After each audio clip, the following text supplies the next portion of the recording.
እሱን አራያና አብነት አድርገን እሱ አምላካችን ክርስቶስ ጾሞ ምን አድርጓለን? ጾሞ አለ።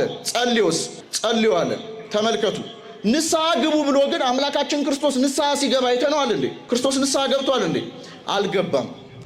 ለምንድነው ከተባለ አምላካችን ክርስቶስ ሰው የሆነው ከኃጢአት በቀር ውጭ ነው። በሐሙስ ውዳሴ ማርያማችን ላይ አባታችን ቅዱስ ኤፍሬም ወኮነ ሰብአ ከማነ ዘእንበለ ኃጢአት ባህቲታ ከኃጢአት በቀር ውጭ እንደኛ ምን ሆነ አለ? ሰው ሆነ አለ። ኃጢአት የለበትም፣ ነውር የለበትም።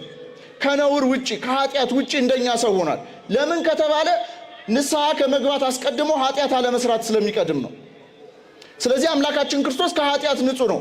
ልክ እርሱን መስላ እሱን የወለደችው እመቤታችን ድንግል ማርያምም ከኃጢአት ንጹህ ናት። አይደለም እንዴ? በሐሳቧም በንግግሯም ሆነ በድርጊቷ እመቤታችን ድንግል ማርያም ኃጢአት የለባትም።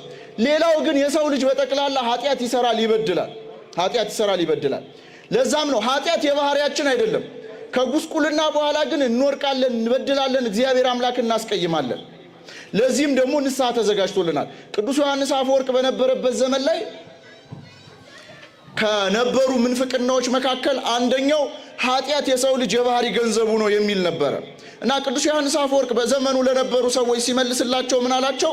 ኃጢአት የሰው ልጅ የባህሪ ገንዘቡ ከሆነ ንስሐ ገብቶ ጾሞ ጸልዮ ሰግዶ ቅዱስ ሥጋውንና ክቡር ደሙን ተቀብሎ ባልተሰረየለት ነበር አለ።